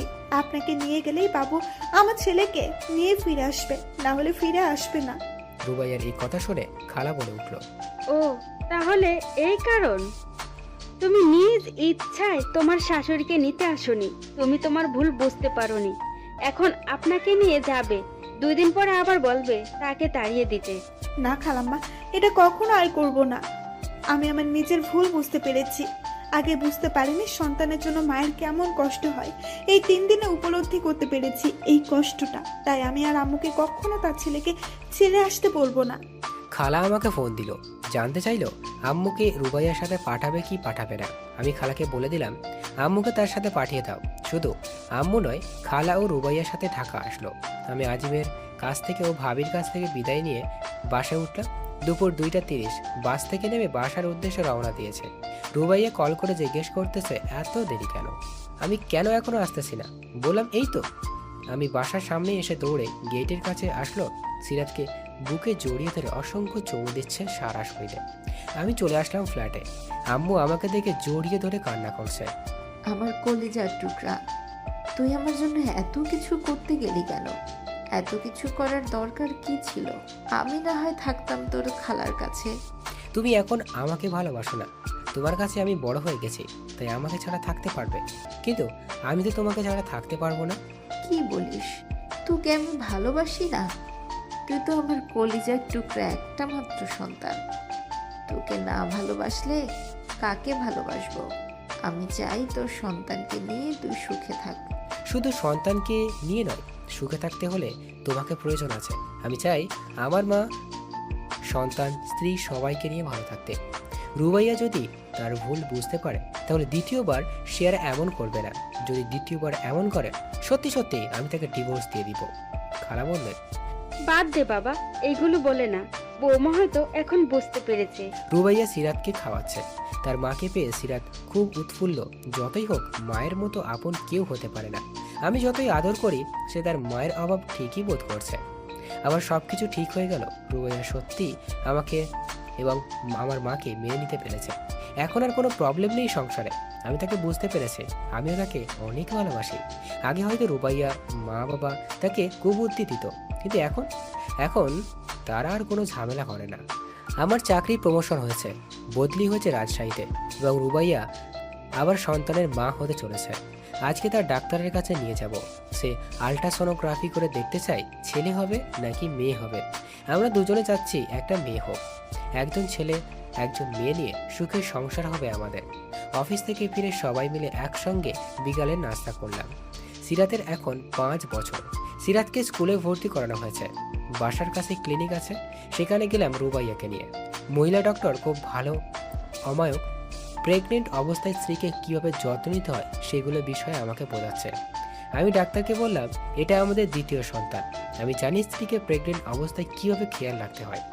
আল্ট্রাসাউন্ড করে জানতে পারলাম আমাদের দ্বিতীয় সন্তান ছেলে হবে। তবুও আমি খুশি। রুবাইয়া আমাকে বলল, তুমি কি খুশি হওনি বাবু? কেন খুশি হব না? ছেলে কিংবা মেয়ে যেটাই হোক, সেটা তো আমারই সন্তান। তোমার তো ইচ্ছে ছিল মেয়ে বাচ্চা হোক। সবার ইচ্ছে পূরণ হয় না, চিন্তার কিছু নেই। সময় তো আর চলে যায়নি।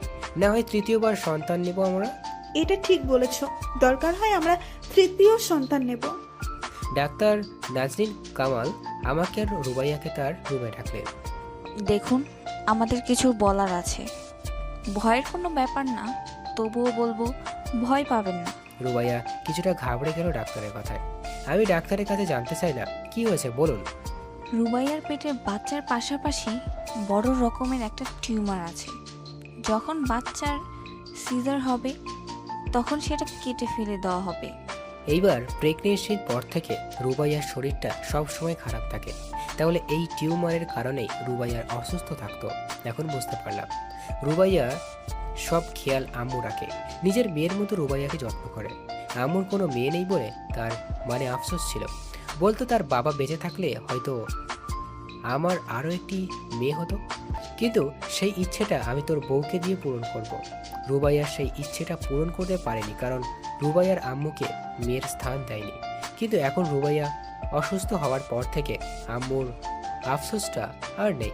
সে বলে, আমার মেয়ে এটা, আমার মেয়ের সব সেবা যত্ন আমি একাই করব। রুবাইয়াকে দেখি এখন মায়ের প্রতি অনেকটাই দায়িত্ব হয়েছে। আম্মু যদি কোনো কিছু দরকার পড়ে, রুবাইয়া আমাকে বলে দেয়, এটা লাগবে আম্মুর জন্য, ওটা লাগবে আম্মুর জন্য। মাঝে মাঝে রুবাইয়া মা আমাদের এখানে এসে থাকে। রুবাইয়ার ছোট ভাই বিয়ে করেছে, বউ নাকি রুবাইয়ার মাকে দেখতে পারে না। তার জন্য আমি বলেছি, যদি তাদেরকে না দেখতে পারে, ছেলের বউকে আলাদা করে দিক। তোমার বাবা মা আলাদা থাকুক, সেটাই ভালো হবে।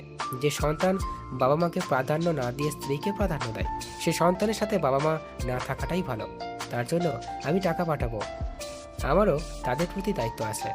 রুবাইয়া এখন 9 মাস চলে, বাচ্চা হওয়ার ডেট আর কয়েকদিন পরে। তার শরীরটা এখন আরও অনেক বেশি খারাপ। আমি সবসময় চিন্তা থাকি, যদি কিছু হয়ে যায় রুবাইয়া, সে যেমনই থাক, তাকে আমি ভালোবেসে বিয়ে করেছি, সে আমার স্ত্রী। আর আগে যেমন ছিল তেমনই নেই, এখন অনেকটা বদলে গিয়েছে। আমার মায়ের সাথে সে মিলেমিশে আছে, এতে আমার মনে শান্তি ফিরে আসছে। ডাক্তার বলেছে 5 থেকে 7 দিনের মধ্যে রুবাইয়া সিজার করতে হবে। আমি অফিস থেকে 10 জনের ছুটি নিলাম। রাজশাহীর একটা আধুনিক প্রাইভেট হসপিটালে রুবাইয়াকে ভর্তি করিয়েছে। রাত 8টায় রুবাইয়া সিজার। ডাক্তার বলেছে ওর নেগেটিভ রক্তের জোগাড় রাখতে। আমাদের রিলেটিভদের মধ্যে কারোর নেগেটিভ রক্ত নেই, তাই আমি আমার এক ফ্রেন্ডকে বলে রেখেছি রক্ত দিতে। আমার ফ্রেন্ড রক্ত দিতে রাজি আছে। তাকে সন্ধ্যায় বললাম হসপিটালে চলে আসতে। সে এসে রক্ত দিয়ে চলে গেল। কিছুক্ষণ পর রুবাইয়া সিজার। আমি অপারেশন থিয়েটারের সামনে পায়চারি করছি, খুব অস্থির লাগছে। 40 মিনিট পর নার্স অপারেশন থিয়েটার থেকে বের হয়ে বললেন, আরও 1 পাউন্ড ও নেগেটিভ রক্ত দরকার, তাড়াতাড়ি করুন, আমাদের এখানে ও নেগেটিভ রক্ত নেই। আমি জলদি রক্তের খোঁজে বের হলাম। চোখের সামনে সবকিছু অন্ধকার লাগছে। কয়েক জায়গায় খোঁজে রক্ত পাওয়া গেল। আমি তাড়াতাড়ি হসপিটালে আসলাম। দীর্ঘ 2 ঘন্টার চেষ্টার পর ডাক্তার অপারেশন থিয়েটার থেকে বের হয়ে বললেন, বাচ্চা সুস্থ আছে, কিন্তু বাচ্চার মায়ের অবস্থা তেমন ভালো না। এটা শোনার পর আমার খুব কান্না পাচ্ছে। আমি রুবাইয়াকে হারাতে চাই না, অনেক ভালোবাসি তাকে। তার যেন কিছু না হয়। সৃষ্টিকর্তার কাছে আমার একটাই চাওয়া, রুবাইয়াকে আইসিইউতে রাখা হয়েছে। তার নিঃশ্বাস নিতে কষ্ট হচ্ছিল। আমার দ্বিতীয় সন্তানকে আমি এখনো দেখিনি। যখন রুবাইয়া সুস্থ হবে, শুনবো, তখনই তার মুখ দেখব। সারা রাত রুবাইয়া আইসিইউতে থেকে পরের দিন সকালে কিছুটা সুস্থ হলো। আম্মু বারবার বলছিল তার ছেলেকে কোলে নে। আমি সেদিন খেয়াল না করে রুবাইয়ার মাথার কাছে বসলাম। রুবাইয়া যখন কিছুটা সুস্থ, সে বাচ্চাকে কাছে নিয়ে নিতে চাইলো। তখন আমি বাচ্চাকে কোলে নিয়ে তার কাছে দিলাম। আম্মু তখন রুবাইয়াকে বলল, তোমার জন্য আমার নাতিকে বাবু এখনো কোলে নেয়নি। বাবু, কি বলো? তোমার ছেলেকে তুমি এখনো কোলে নাওনি? এমন পাগলামি কেউ করে? আমি তাকে বললাম, তুমি হয়তো বুঝতে পারো না আমি তোমাকে কতটা ভালোবাসি। আগে বুঝিনি, এখন বুঝি। তাই তো দেখো না এখন কতটা চেঞ্জ হয়েছি। আবার সবকিছু আগের মতোই চলতে থাকলো। অনেকদিন পার হয়ে গেল, কিন্তু আমাদের মনে একটা অপূর্ণ আশা রয়ে গেল। আমাদের আর কন্যার সন্তান হবে না। ডাক্তার বলেছে রুবাইয়া তৃতীয়বার সন্তান নিতে চাইলে তার জীবনে ঝুঁকি আছে। সে কারণে মেয়ে সন্তানের আশাটা চিরতরে বাদ দিয়ে দিলাম। রুবাইয়াকে বললাম, আমার মায়ের আমি এক ছেলে, তোমার 2 ছেলে। তোমার যদি ছেলেকে বিয়ে দিয়ে ছেলেদের বউ নিয়ে এসে তাকে আমার মায়ের মতো মানিয়ে নিতে পারো, তাহলে মেয়ের স্বাদ পূরণ হবে। পারবে না? পারবে না ছেলের বউকে মেয়ে করে নিতে? রুবাইয়া বলল, অবশ্যই পারবো, কেন পারবো না? আমি আমার ছেলের বইয়ের শাশুড়ি নয়, মা হব। সময়ের অববাহিকায় চলতে থাকে মানুষের জীবন। এমন করে আমার আর রুবাইয়ার সুখী সংসার সমৃদ্ধভাবে চলতে থাকলো। আমার ছেলে সিরাত আজ গোল্ডেন A+ পেয়েছে, এসএসসি পাশ করেছে। অফিসের কাজের চাপে এখনো বাসায় যেতে পারেনি। সিরাত আর রুবাইয়া বারবার কল করছে, কেন এখনো বাসায় যাচ্ছি না। আমি তাদেরকে বললাম 1 ঘন্টার মধ্যে বাসায় ফিরবো সব কিছু গুছিয়ে। যখন বের হব তখন বিল্ডিংয়ের নিচতলায় আগুন লাগছে বলে চিৎকার চেঁচামেচি শোনা যাচ্ছে। আমার অফিস 5 তলায়, অফিসের উপর আরও 5 তলা আছে, সর্বমোট 10 তলা বিল্ডিং। নিচে আগুন লাগার কারণে মানুষ দৌড়ে নামছে, আরও অনেক আহত হয়ে উড়ে যাচ্ছে। আমি 3 তলা পর্যন্ত যে সিদ্ধান্ত নিলাম জানালা দিয়ে পাশের একটা 2 তলা বিল্ডিংয়ে লাফ দিব। 3 তলা থেকে 2 তলা তেমন একটা উচ্চতা নয়, জানালা কাছে সরিয়ে শরীরের মতো শক্তি দিয়ে আমি লাফ দিলাম, কিন্তু সেই বিল্ডিংয়ে যেতে পারলাম না। মাঝখানে ফাঁকা জায়গা দিয়ে নিচে পড়ে গেলাম। তারপর আর কিছু মনে নেই। যখন জ্ঞান ফিরে শুনছি উদ্ধার কর্মীরা নাকি আমাকে সেখান থেকে হসপিটালে ভর্তি করেছে। এই দুর্ঘটনায় প্রায় 100 মানুষ আগুনে পুড়ে মারা গেছে, 150 জন আহত অবস্থায় হসপিটালে আছে। ফায়ার সার্ভিস বিল্ডিংয়ের আগুন নিয়ন্ত্রণ আনতে আনতে সময় বিল্ডিংয়ে পুড়ে ছারখার হয়েছে। আমি যদি লাফ না দিতাম হয়তো সেদিন পুড়ে ছারখার হয়ে যেতাম। রুবাইয়া আমার পাশে বসে আছে, আমার 2 ছেলে আম্মু একটু দূরে বসে কান্না করছে। আমি রুবাইয়াকে জিজ্ঞেস করলাম, তোমরা এত চিন্তা কেন? আমি তো বেঁচে আছি। কেউ কোনো কথা বলল না। ছোট ছেলে সাদাফ এসে বলল, আব্বু তুমি কখনো হাঁটতে পারবে না, তোমার মেরুদণ্ডের হাড় ভেঙে গেছে, বাট তুমি চিন্তা করো না, আমরা 2 ভাই আছি, আমরা যখন জব করব তোমার কোনো কষ্ট হবে না, তুমি না হয় বাকি জীবনটা শুয়ে বসে কাটিয়ে দিবে। ছোট ছেলের কথা শুনে মাথায় হাত বোলালাম। ভাবছি বেঁচে থাকার কি লাভ হলো, না হয়েই মরে যেতাম। এই জীবন হুইল চেয়ারে বসে কীভাবে কাটাবো? হসপিটালে প্রায় 3 মাস চিকিৎসা স্বাধীন থেকে বাসায় আসলাম। চিকিৎসার সমস্ত খরচ সরকার থেকে বহন করা হয়েছে। সরকারের উপার্জন সক্ষম কেউ নেই বলে আমরা সরকারি বদলে রুবাইয়াকে চাকরি দেওয়া হলো সরকার থেকে। আমার সেবা যত্ন, রান্না, সংসার সমস্ত কাজ আম্মুর উপর পড়ল। রুবাইয়া সকাল 9টায় অফিসে চলে যায়, আসে বিকাল 5টায়। সংসার সামলায় আমার আম্মু। আমার দেখাশোনা, ছেলেদের খাবার দাবার, রান্না সব কিছু আম্মুর উপর পড়েছে। সে বয়স্ক মানুষ। রুবাইয়াকে বললাম একজন কাজের মহিলা রাখো। আম্মু বয়স্ক মানুষ। তারপর একজন কাজের মহিলা রাখা হলো কাপড় ধোয়া আর রুম মোছার জন্য। তবুও আম্মুর ধকল অনেকটা কমলো। হুইল চেয়ারে জানালার ধারে বসে বাইরের দুনিয়া দেখি। নিজের পায়ে হেঁটে কোথাও যাবার ক্ষমতা নেই। আম্মু সংসার সামলাচ্ছে, রুবাইয়া বাইরে পরিশ্রম করছে, আমি শুয়ে বসে খাচ্ছি। সিরাত এসএসসি পাস করার পর আবদার করলো অস্ট্রেলিয়ায় পড়তে যাবে, সেখানে লেখাপড়ার খরচ অনেক। আর এদিকে ছোট ছেলে সাদাফ ক্লাস 9-এ পড়ে। রুবাইয়া ছেলের স্বপ্ন পূরণ রাজি হয়ে গেল। আমাকে সে বলল, কষ্ট করে যদি ছেলেদেরকে মানুষ করতে পারে তাহলে দেখবে এই ছেলেরা একদিন আমাদের মুখ উজ্জ্বল করবে। আমি আর কিছু বললাম না। আমি আর কি বলবো, আমার তো কিছু করার ক্ষমতা নেই। সিরাতকে অস্ট্রেলিয়ায় পাঠানো হলো লেখাপড়া করার জন্য। সিরাতকে অস্ট্রেলিয়ায় পাঠানোর পর সংসারের কিছুটা অভাব দেখা দিল। রুবাইয়া আমাকে বলল, কাজের মহিলাকে মাসে 5,000 টাকা করে দিতে হয়। এই টাকাটা যদি না দিতে হতো তাহলে সংসারে আরেকটু সচ্ছলতা আসতো। ছেলের লেখাপড়ার খরচ কুলিয়ে উঠতে পারতেছি না, কিন্তু কি করব, ছেলের আশা করেছে অস্ট্রেলিয়া পড়ালেখা করবে। এদিকে তো সাদাপের লেখাপড়ার খরচও আছে। তোমার ওষুধপত্র কিনতে হয়, মাঝে মাঝে আম্মুর জন্য প্রেসারের ওষুধ কিনতে হয়। রুবাইয়াকে বললাম, তুমি কি চাও কাজের মহিলাকে বাদ দিয়ে দিতে? বাদ দিয়ে দিলে সে সমস্ত কাজ আম্মুকে করতে হবে। তার তো বয়স হয়েছে, রান্না বান্না না হয় করলে, কিন্তু কাপড় ধোয়া, ঘর মোছা এগুলো সে করতে পারবে না। আমাকে অবাক করে দিয়ে রুবাইয়া বলল, কেন পারবে না? তার মতো বয়সে মহিলারা দেখো রাস্তাঘাটে মাটি কেটে খাচ্ছে, ইটভাটাই কাজ করছে, আর এখানে তোমার মা এই কাজগুলো করতে পারবে না? তুমি তো সবসময় নিজের মাকে নিয়ে ভাবো। আমি যে কত কষ্ট করে সংসার চালাচ্ছি, আমার প্রতি তোমার কোনো মায়া মহব্বত নেই? এত বছর পর রুবাইয়া হিংসাত্মক কথায় আমি নিশ্চুপ হয়ে গেলাম। এখন তো আমার করার কিছু থাকবে না, আমি নিরুপায়। তবুও বললাম, কাজের মহিলাকে বাদ দিলে কিন্তু আম্মুর কষ্ট হয়ে যাবে। রুবাইয়া আমার কথা শোনেনি, কাজের মহিলাকে বাদ দিয়ে দিয়েছে। তারপর আম্মুর অবস্থা নাজেহাল।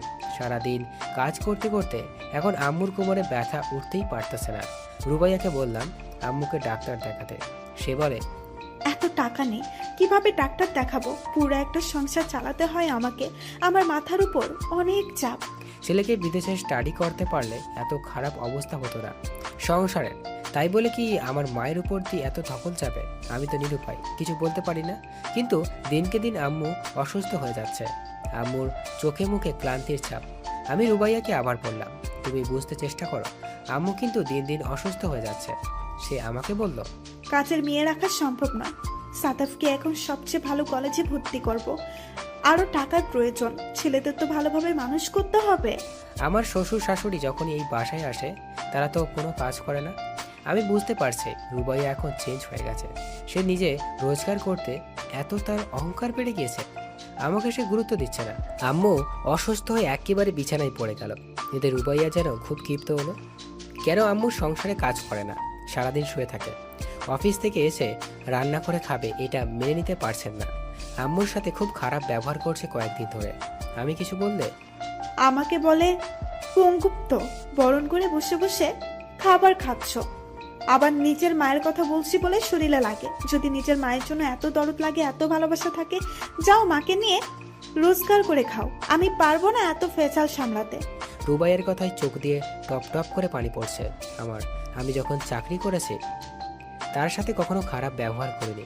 এমন করে আমি তো সংসার ঠিকই চালাচ্ছিলাম ভালোভাবে। আম্মু বিছানা থেকে উঠতে পারে না কোমরের ব্যথায়। তাকে খাবার দাবার দিবে কে? তার সেবা শুশ্রূষা করবে কে? আমার ছোট ছেলে সাদাব মাঝে মাঝে দাদির খোঁজ খবর নেয়। অবহেলা অবজ্ঞায় আমার মা দিন দিন ঝোঁকে ঝোঁকে মরে যাচ্ছে। রুবাইয়ার কাজের মহিলা রাখলো, রান্না বান্না করে চলে যায়। আমাকে খাবার দিয়ে গেলেও আমার আম্মুকে খাবার দেয় না। আমি তখন আমার খাবারটা হুইল চেয়ারে বসেই কোনোভাবে আম্মুর রুমে গিয়ে আম্মুকে দিয়ে আসে, নিজে না খেয়ে রাখি। একদিন রুবাইয়া আমাকে বলল, তোমার মা এইভাবে বিছানায় পড়ে থাকবে, তার সেবা যত্ন কে করবে? আমি একটা সিদ্ধান্ত নিয়েছি। কি সিদ্ধান্ত নিয়েছো? এটা বলে আমার বুকটা কেঁপে উঠলো। তুমি কি আমার মাকে বৃদ্ধাশ্রমে পাঠাতে চাইবে? সত্যিই তাই। আমি তোমার আম্মুকে বৃদ্ধাশ্রমে দিয়ে আসতে চাই। সেখানে মানুষ আছে, তারা তার সেবা যত্ন করবে। কি বলো তুমি? এই বয়সে এসে আম্মুকে বৃদ্ধাশ্রমে দিয়ে আসবে? না দিয়ে এসে কি করবো বলো? আমি থাকি সারাদিন অফিসে, তোমার আম্মুর খেয়াল কে রাখবে? বিছানা থেকে উঠতে পারে না। একদিকে তোমার সেবা যত্ন, আরেকদিকে তোমার মায়ের সেবা যত্ন। আমি এত কিছু করতে পারবো না। তুমি এটা করতে পারো না রুবাইয়া। আমি করতে পারি। মনে আছে তোমার মায়ের জন্য সিরাতকে তুমি আমার কাছ থেকে আলাদা করেছিলে? মায়ের প্রতি এতটা ভালোবাসা ছিল, আমাকে ছেড়ে দূরে ছিলে, ছেড়ে দিতে চেয়েছিলে আমাকে। এখন চাও মাকে নিয়ে থাকো? এখন তো তোমার ক্ষমতা শেষ। এখন পারবে আমার ছেলেকে আমার কাছ থেকে আলাদা করতে? কম কষ্ট দাওনি আমাকে, তবুও আমি তোমার মাকে নিয়ে একসঙ্গে ছিলাম। এখন সংসারের চাপ সামলাতে সামলাতে আমি হাঁপিয়ে গিয়েছি, আর পারবো না সবাইকে নিয়ে এভাবে চলতে। আমার সন্তানের ভবিষ্যতের কথা ভেবে এত টাকা খরচ করতে পারবো না উন্নতির জন্য। আমার আর কোনো কথা বলার ছিল না। সরকারি বৃদ্ধাশ্রমে আম্মুকে দেওয়ার ব্যবস্থা করা হলো। আমার বুকের ভিতর খুব চাপ অনুভব করছিলাম। মনে হচ্ছে আমার কলিজাটা ছেড়ে কেউ বের করে নিয়ে যাচ্ছে। আমি যদি আজ সুস্থ থাকতাম, আমার আম্মুকে কেউ কোথাও পাঠাতে পারতো না। আজ আমি নিরুপায়, আমার শক্তি সামর্থ্য নেই। সেই কারণে রুবাইয়া আজ পুরনো কথা স্মরণ করিয়ে দিল। সে অন্যায়ভাবে আমার মাকে আলাদা করতে চাইছিল। আমি শুধু বুঝতে চাইছিলাম, সন্তানের কাছ থেকে আমাকে আলাদা করলে, মায়ের কাছ থেকে সন্তানকে আলাদা করলে কেমন কষ্ট হয়। সেই কষ্টের অনুভূতিটা যেন রুবাইয়া বুঝতে পারে। তারপরে রুবাইয়া ভালো হয়ে গিয়েছিল। এত বছর পর এসে এইভাবে সে কথা তুলবে, পুরনো কথা মনে করে রেখেছে হয়তো। সে আম্মুর সাথে এখন আবার খারাপ ব্যবহার করছে। সে কাজ 20 বছর আগে করতে পারেনি, সেই কাজ এখন করে। সে জয়ী হতে চাচ্ছে। এখন আমি কোনো বাধা দিতে পারবো না, সেটা সে জানে। তাই আম্মুকে বৃদ্ধাশ্রমে রাখার সিদ্ধান্ত নিয়েছে। শুধুমাত্র হিংসা আর জিদের কারণে এমন করছে রুবাইয়া। আম্মুকে যেদিন বৃদ্ধাশ্রমে দিয়ে আসলো, সবার আগে আম্মু আমাকে জড়িয়ে ধরে খুব কান্না করলো। মুখে হাত বুলিয়ে বলল, বাবারে, হয়তো তোর সাথে আমার আর দেখা হবে না। আমার যে অবস্থা, আমি আর কয়দিনই বা বাঁচবো। বৌমা চেয়েছিল তুই আর আমি একসঙ্গে না থাকি, সেটা এত বছর পর সম্ভব হয়েছে এবং সত্যি করে দিল। আমার জন্য চিন্তা করিস না, ভালো থাকিস। রুবাইয়া আমাকে বৃদ্ধাশ্রমে দিয়ে আসার পর আমার বুকের ভিতর চাপ দিতে শুরু করলো। মনে হয় আমি কিছুক্ষণের মধ্যেই মারা যাব। খুব কষ্ট হচ্ছিল। আজ আমি নিয়তির কাছে পরাজিত।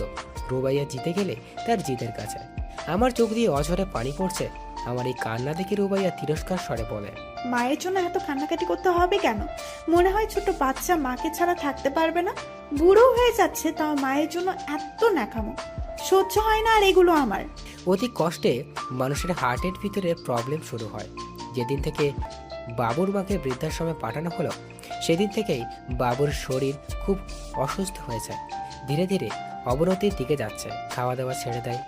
এদিকে রুবাইয়া খোঁচা দিয়ে বলার কথা শুনে শুনে বাবু আর বেশি অসুস্থ হয়ে পড়ে। মায়ের জন্য কান্নাকাটি থেকে রুবাইয়া এখন বাবুর দিকে খেয়াল রাখে না। অফিস থেকে এসে খেয়ে দিয়ে ঘুমিয়ে যায়। তার চিন্তা ছেলেদের কিভাবে ভালোভাবে কাজ করবে, উন্নতি জীবনযাপন করতে পারে, এটাই তার মাথার মধ্যে ঘুরপাক খায় সব সময়। একদিন সকালে বাবু আর ঘুম ভাঙলো না রুবাইয়া। তাকে ডাক দিলেও কোনো সাড়া শব্দ নেই। না পেয়ে বুঝতে পারলো না ফেরার দেশে চলে গিয়েছে বাবু। সাদাফ তার বাবাকে দেখে কান্নায় ভেঙে পড়ল। বাবু মারা যাওয়াতে রুবাইয়ার কোনো কিছুই আসে যায় না। মারা গিয়েছে, রেজাল্ট শেষ হয়েছে, এমন আগাছা ভাব। সাদাফ বেরিয়ে পড়ল বৃদ্ধাশ্রমের উদ্দেশ্যে। তার দাদিকে নিয়ে এসে তার বাবাকে দেখাবে। বৃদ্ধাশ্রমে গিয়ে দাদিকে বলল, বাবা খুব অসুস্থ, তুমি আমার সাথে আসো। সাদাফের দাদি ঠিক মতো হাঁটতে পারে না। কোনো রকমে বাসায় নিয়ে আসলো। যখন দেখতে পারলো তার ছেলে এই দুনিয়ায় নেই, বাবুর মা একটা চিৎকার দিয়ে জ্ঞান হারালো। আর কখনো কোনোদিন যে জ্ঞান ফিরবে না। ছেলের সাথে সাথে মায়েরও মৃত্যু হলো। শেষ হয়ে গেল বাবু ও তার মায়ের অধ্যায়। রুবাইয়ার আর কোনো ঝামেলাই নেই। তাকে আর কেউ কিছু বলবে না। স্বাধীন জীবনযাপন পেয়ে গেল।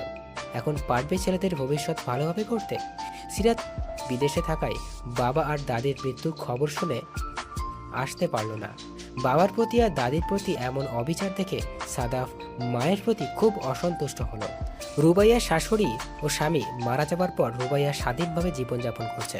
এখন তাকে কথা শোনানোর মতো কেউ থাকলো না। রুবাইয়ার বাবা মা রুবাইয়া যা করে তাতেই খুশি। তারা কখনো মেয়েকে শাসন করেনি। সিরাত অস্ট্রেলিয়াতে লেখাপড়া করছে। দিনকে দিন তার চাহিদা বেড়েই চলেছে।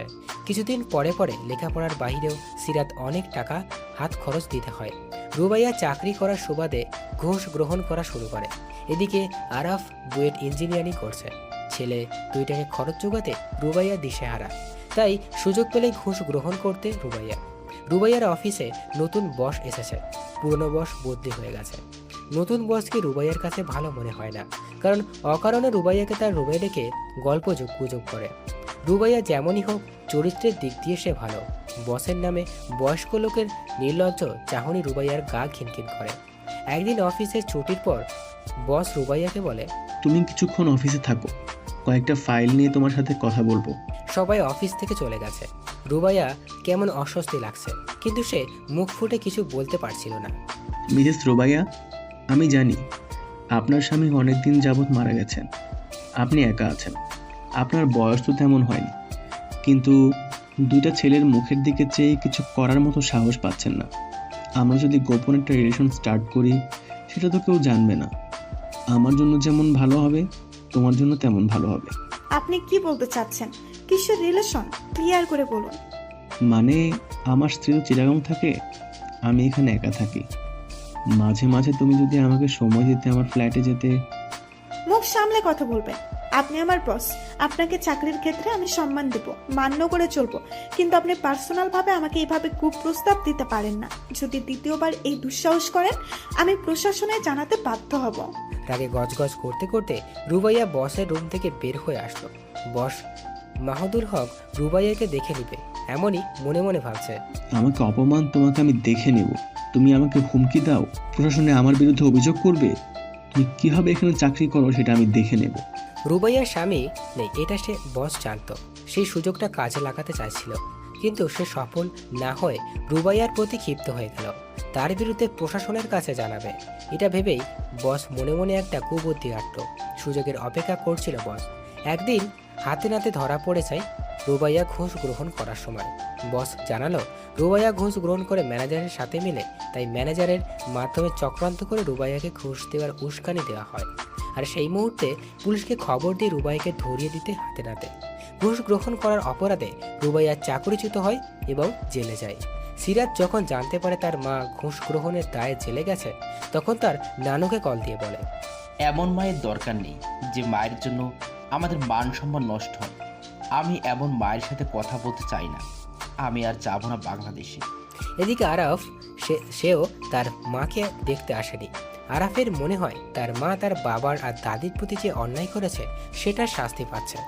রুবাইয়ার মা বাবা রুবাইয়াকে জামিনে মুক্ত করে যা টাকা পয়সা ছিল সবকিছু আইন আদালত করতে করতে শেষ হয়ে যায়। শেষে রয়ে যায় বাবুর রেখে যাওয়া ফ্ল্যাট। সেটা বিক্রি করে রুবাইয়া মামলা থেকে অব্যাহতি পায়। তারপর চলে যায় মায়ের বাসায়। সিরাত অস্ট্রেলিয়াতে চাকরি করে আর বাংলাদেশে ফেরে না। রুবাইয়া অনেক কান্নাকাটি করে সিরাতকে দেখার জন্য। সিরাত বলে, এমন মায়ের দরকার নেই। ঘুষ নেওয়ার অপরাধে যে জেল খাটে সে মায়ের সাথে দেখা না করাই ভালো। রুবাইয়া কেঁদে কেঁদে বলে, আমি তো তোদের জন্য এগুলো করতে চেয়েছি। তোর বাবা অসুস্থ হবার পর তোকে অস্ট্রেলিয়া লেখাপড়া করার জন্য ততটা সামর্থ্য আমাদের ছিল না। আমি তোকে অস্ট্রেলিয়া পাঠাই, কিন্তু তোর চাহিদা পূরণ করতে যেয়ে আমাকে অসৎ পথে ঘুষ গ্রহণ করতে হয়। এদিকে আরাফের লেখাপড়ার খরচ, আরেকদিকে তোর চাহিদা। আমি কি নিজের জন্য কিছু করেছি? যা করেছি তোদের জন্য করেছি। তখন সিরাত উত্তর দেয়, তুমি আমাকে বললে না কেন অস্ট্রেলিয়া লেখাপড়া করাতে পারবে না? সে সামর্থ্য তোমার নেই। আমি তো তোমাকে জোর করিনি, তাই বলে তুমি অসৎ উপায়ে টাকা কামাবে, সমাজের কাছে আমাদেরকে নিচু করবে। বাবা তো কখনো ঘুষ গ্রহণ করেনি, খারাপ কাজ করেনি। সে ভালোভাবে সংসার চালাইছে, কিন্তু তুমি সুখের সংসারে অশান্তি শুরু করেছিলে। তোমার পাপের কারণে আজ তোমার অধপতন। আমি এখনো ভালো আছি, তুমি আমার সাথে যোগাযোগ করার চেষ্টা করবে না। তুই এটা কি বলিস? তোকে আমি কত ভালোবাসি। তোকে ছাড়া আমি কিভাবে থাকবো? তুই বাংলাদেশে চলে আয়, এখানে এসে জব কর, আমরা সবাই একসঙ্গে থাকবো। সিরাত ফোন কেটে দিল। রুবাইয়া বুঝতে পারছে সিরাত তাকে ভালোবাসে না। ভালোবাসলে তাকে না দেখে এত বছর থাকতো না। রুবাইয়ার চোখে পানি চলে এসেছে। তার নিজের অসহায় মনে হচ্ছে সে সন্তানের জন্য সে এত কিছু করেছে, সেই সন্তান তাকে ভালোবাসে না।